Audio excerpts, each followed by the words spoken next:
कबीर कह गए थे, माया मोई न मन मुआ, मरी मरी गया शरीर। लेकिन आज के दौर में कबीर होते तो शायद अपनी लाइनें बदल देते। आज का सच यह है कि माया भी अमर है और बाबाओं का मन भी। प्रयागराज के माघ मेले में जहां लोग पाप धोने जाते हैं, वहां एक बाबा पुण्य कमाने नहीं, अपनी नई पोर्शे चमकाने आए हैं। नाम है संतोष दास उर्फ सतुआ बाबा। सतुआ बाबा ने हाल ही में करोड़ों की एक पोर्शे कार खरीदी है और उसका बकायदा पूजन किया है। इंद्रो वृद्धसरावाः स्वस्ति नः स्वस्ति नस्तारिक्षो अरिष्टानेमि स्वस्ति नो देवहितं सन्तानो। तो जो बाबा कल तक संसार को नश्वर बता रहे थे, आज उसी नश्वर संसार की सबसे महंगी मशीनों पर सवार हैं।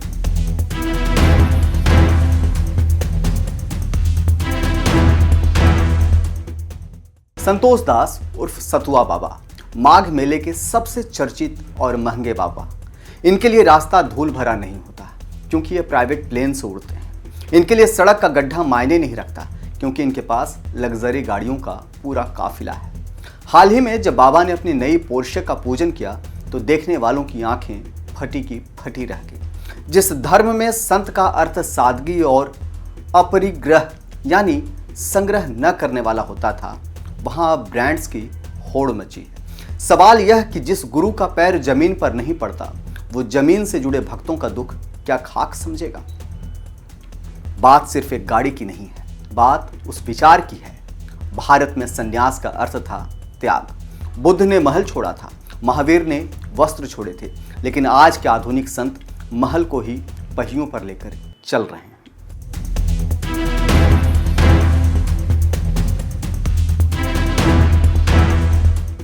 सतुआ बाबा का तर्क हो सकता है कि ये उनके भक्तों ने दिया है, लेकिन गुरु का धर्म तो ये भी है कि वो विलासिता को ठुकराकर सादगी का उदाहरण पेश करे। अगर गुरु ही भोग विलास में डूबा दिखेगा तो चेला त्याग का पाठ कैसे पढ़ेगा। क्या धर्म अब सिर्फ एक इवेंट बन गया है जहां जिसकी जितनी बड़ी गाड़ी उसका आशीर्वाद उतना ही प्रभावशाली माना जाएगा। ये चमचमाती मशीन जिसे डिफेंडर कहते हैं, इसकी कीमत बाजार में करीब 1.5 से 2.5 करोड़ रुपए तक जाती है।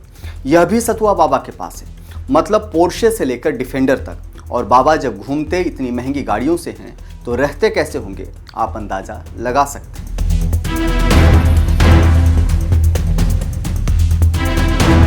आजकल अगर आपको जल्दी सफल होना है तो मेहनत बिल्कुल भी मत कीजिए, कोई स्टार्टअप मत डालिए, बस गेरुआ चोला पहनिए, कुछ लच्छेदार बातें कीजिए और लोगों की आस्था को कैश करना सीख जाइए।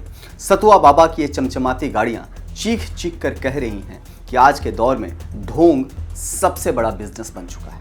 क्या यह पाखंड नहीं है? एक तरफ आप प्रवचन देते हैं कि धन दौलत सब यहीं रह जाएगा और दूसरी तरफ आप उसी धन दौलत से प्राइवेट जेट के टिकट कटा रहे हैं। क्या ईश्वर तक पहुंचने का रास्ता अब केवल जर्मनी की बनी इन स्पोर्ट्स कारों से ही होकर जाता है? हैरानी की बात यह है कि यह सारा पैसा आता कहां से है। ये भक्तों का वो दान है जो शायद उन्होंने अपनी मेहनत की कमाई से मोक्ष की चाह में बाबा के चरणों में चढ़ाया होगा, लेकिन बाबा ने उसे मोक्ष के पैसे को हॉर्स पावर में बदल दिया है।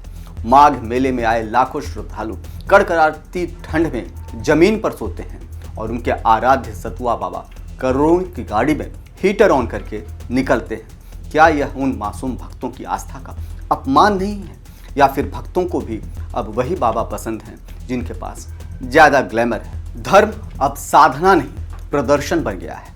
सतुआ बाबा जैसे लोग इस बात का जीता जागता प्रमाण हैं कि अगर आपके पास मार्केटिंग का हुनर है तो आप वैराग्य को भी विलासिता में बेच सकते हैं। आज संगम किनारे मंत्र कम लग्जरी कारों के साइलेंसर ज्यादा गूंज रहे हैं। याद रखिएगा, जिस दिन धर्म से सादगी मर जाती है उस दिन गुरु सिर्फ एक सेल्समैन रह जाता है। सतुआ बाबा के पोर्शे शायद उन्हें तेज रफ्तार दे दे, लेकिन क्या वो उन्हें उस सच तक ले जाएगी जिसे खोजने के लिए हजारों साल पहले बुद्ध ने महल छोड़ दिया था, राम ने वनवास जाना स्वीकार किया था? जवाब आप खुद जानते हैं। मैं हूं नीरज शर्मा और आप देख रहे थे हमारी विशेष पेशकश धर्मांधता।